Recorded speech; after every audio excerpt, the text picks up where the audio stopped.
Hello students, families, and veterans. On July 4th, 1776, our founding fathers bravely declared that the United States of America would be forever free.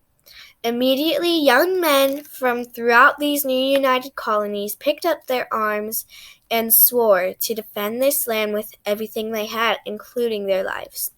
It wasn't until many years later that an official Veterans Day was proclaimed to honor the men and women who have so ably served in our defense.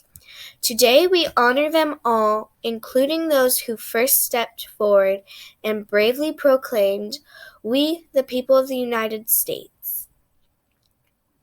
Please join us in the Pledge of Allegiance.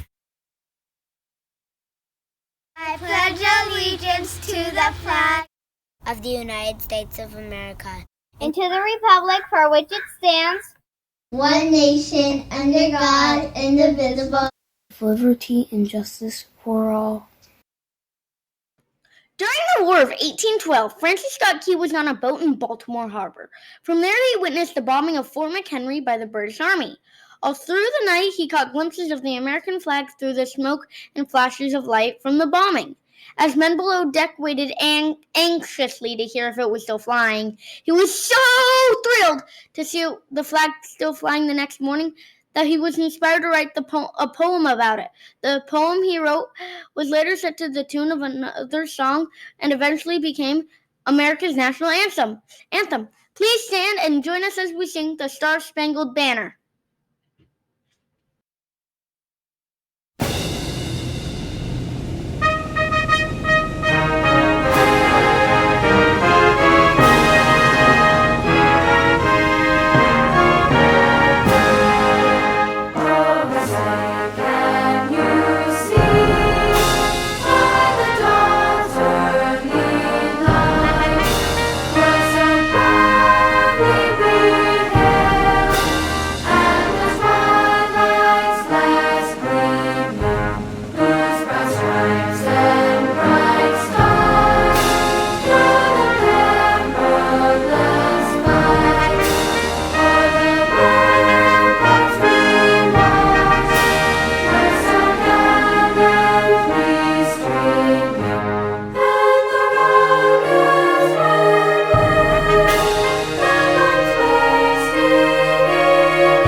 Veterans, today we are thanking you and honoring you for your service to our country. Just in case anyone is not sure what a veteran is, here's a short video to help us understand. You probably know that every year on November 11th, Americans celebrate Veterans Day to honor the millions of men and women who have served or are serving in the nation's armed forces. But bet you didn't know the whole story behind the holiday. For starters, it wasn't originally called Veterans Day, but Armistice Day, to commemorate the truce signed between the Allies and Germany in World War I on the 11th hour of the 11th day of the 11th month of 1918. The first Armistice Day in the U.S. was celebrated on November 11th, 1919. All business was suspended for 2 minutes starting at 11 a.m., and parades and public gatherings were held to commemorate the occasion. Later, America also began honoring its unknown soldiers on Armistice Day, a tradition that continues today. At 11 a.m. every Veterans Day, a color guard ceremony represents all branches of the military at the Tomb of the Unknowns in Arlington National Cemetery. In 1954, the name was changed to Veterans Day, following a national campaign to have the day honor all veterans, not just those who served in World War I. And did you know, for 7 years, Veterans Day was actually celebrated in October? In 1968, Congress moved Veterans Day to the fourth Monday in October, so that government employees could enjoy a long weekend. But in 1975, President Gerald Ford returned Veterans Day to November 11th due to the historical significance. And that's where it sits on the calendar today. And do you know the difference between Memorial Day and Veterans Day? Both of them honor those men and women who have served in the military, but Memorial Day honors America's war dead, while Veterans Day honors all American veterans, living and dead. The U.S. Census Bureau estimates that there are currently over 21 million living military veterans in the United States. More than 16 million of these served during times of war, while 5.5 million served during peacetime only. So this Veterans Day, don't forget to say thanks to some of the millions of men and women who have served our country. Each year at our school, we take a moment to pay tribute to veterans who have been part of our lives and community here at Brownsville Elementary. Please join us in remembering these men and women.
Bud Hawk was a true hero to me as I was a student here at Brownsville.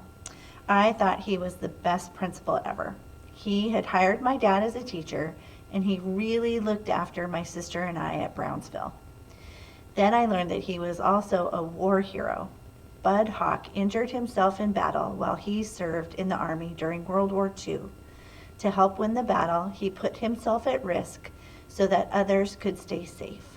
He recovered from this battle and continued to serve in the Army. For all his heroic actions, Bud Hawk was awarded the Medal of Honor. This medal is the highest military honor awarded to a soldier. Bud Hawk said, "What I did was not such a big thing. I never did anything more than the people I served with." That summarizes the type of person Bud Hawk was: humble and heroic. He is one of the reasons that I became a teacher, and I feel very privileged to be following in Bud's footsteps as the principal of Brownsville. He was and will always be a hero to me.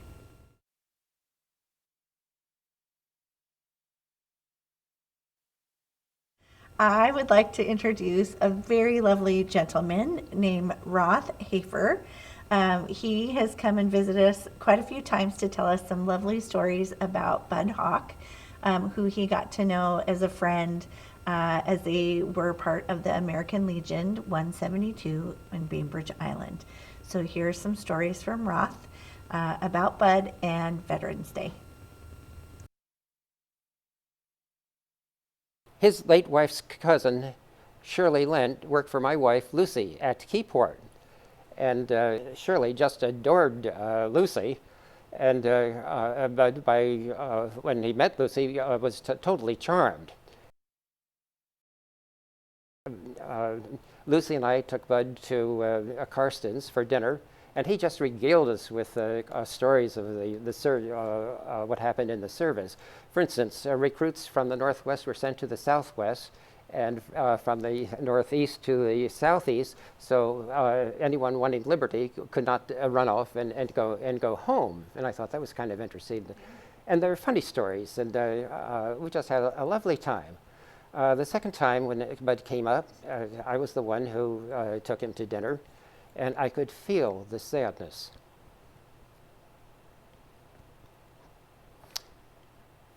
It was palpable.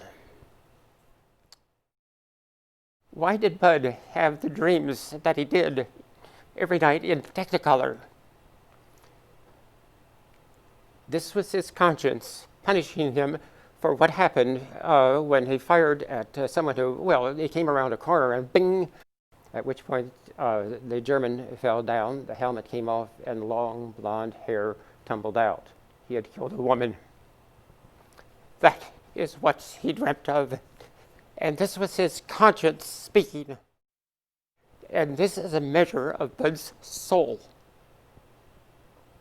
I can do no more than to point that out.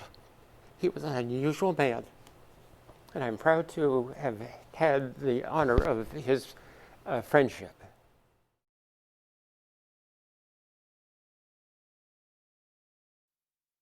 We went to Arlington, and we saw the changing of the guard of the unknown soldier. And it reminded me more than anything of candles on an altar.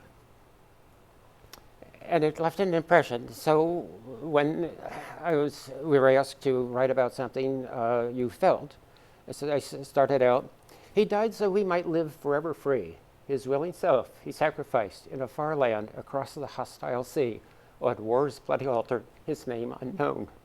Entombed beneath the marble monument, adored hero of the clamorous mob, pathetic victim of a good intent, he's gone now, and unfinished is his job. A symbol now he silent homage gives to dead ideals and former visions bright. Do noble hopes excuse the price in lives so lavishly spent in this senseless fight? However burdened by ideals cost, we heavier burdens bear when they are lost."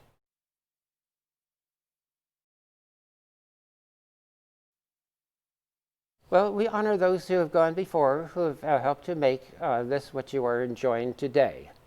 A great deal of suffering, a great deal of discomfort, but pride. Pride in the duty they have done And may you continue in that tradition.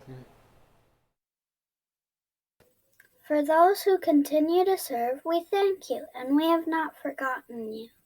For those who have served and come home, we also say thank you and welcome home. No matter if you served at the Army, Air Force, Navy, Marines, or Coast Guard, we are forever grateful for what you have sacrificed for us. Your sweet tears are not forgotten. Sadly, some men and women lost their lives while serving our country and protecting our freedom. They made the ultimate sacrifice, leaving behind family and friends that loved them.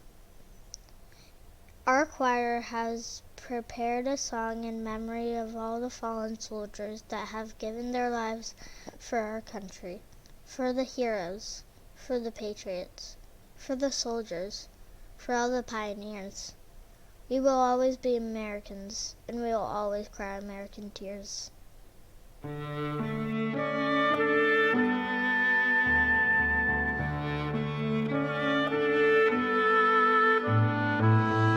Sometimes I think about America, about her struggles through the years. I think of people who did what they had to do with the strength to act through their fears. Sometimes I think about America, about her future and her past.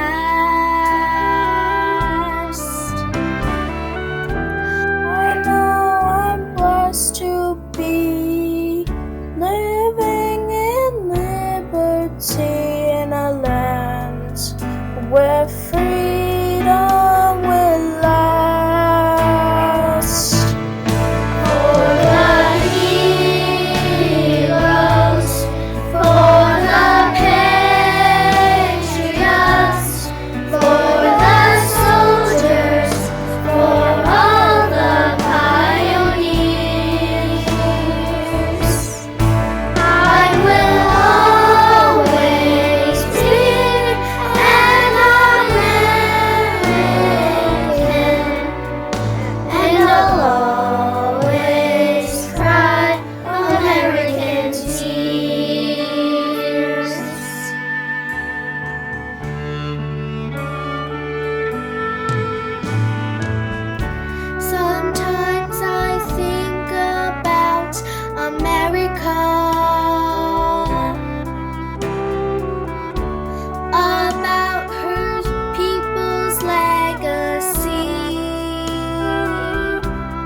The choir and students here at Brownsville Elementary have prepared a song to say thank you to veterans and their families. We know that veterans and their families have made many sacrifices to serve our country. This song is to show our gratitude for all you've done for us.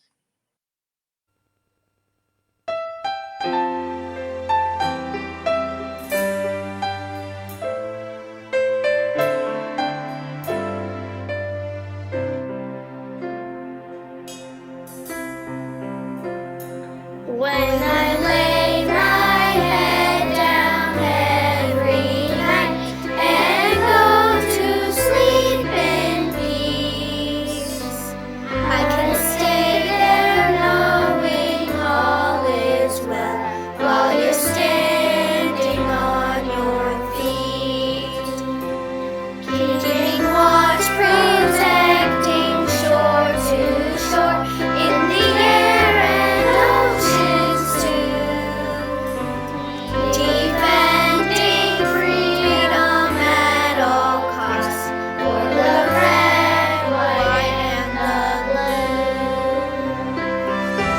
Thank you, oh thank you, men and women brave and strong. To those who serve so gallantly, please sing this grateful song.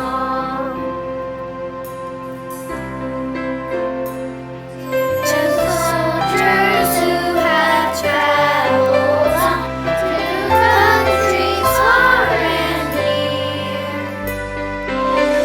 peace and war you paid the price for the cause you hold so dear. With each morning breath and know that freedom brings, because of your great sacrifice, your country joins to sing. Thank you, oh thank you, men and women brave and strong. To those who serve so gallantly, we sing this grateful song. Thank you, oh thank you, men and women brave and strong. To those who serve so gallantly, we sing this grateful song.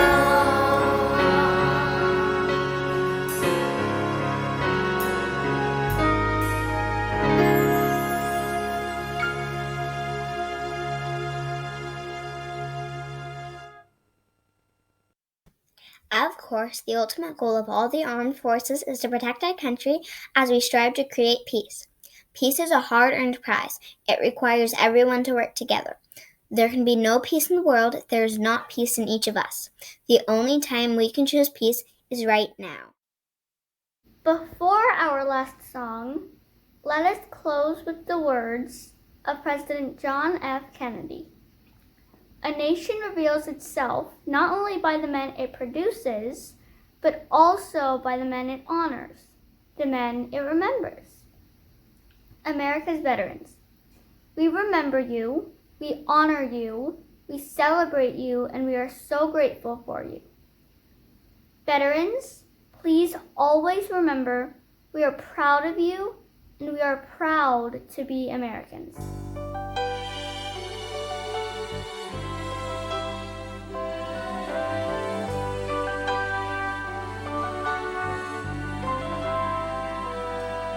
In history, I've learned about so many countries where people lost the right to freedom, the blessing you and I all share. I thank my lucky stars to be living here today, 'cause our flag still stands for freedom, and they can't take that away.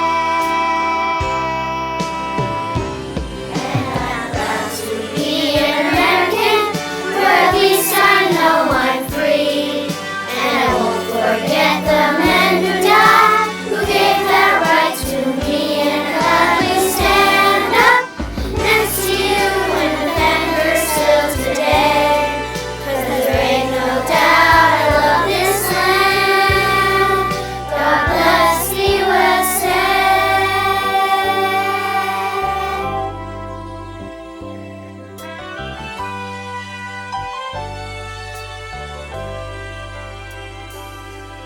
From the lakes of Minnesota to the hills of Tennessee, across the plains of Texas, from sea to shining sea, from Detroit down to Houston, and New York to LA.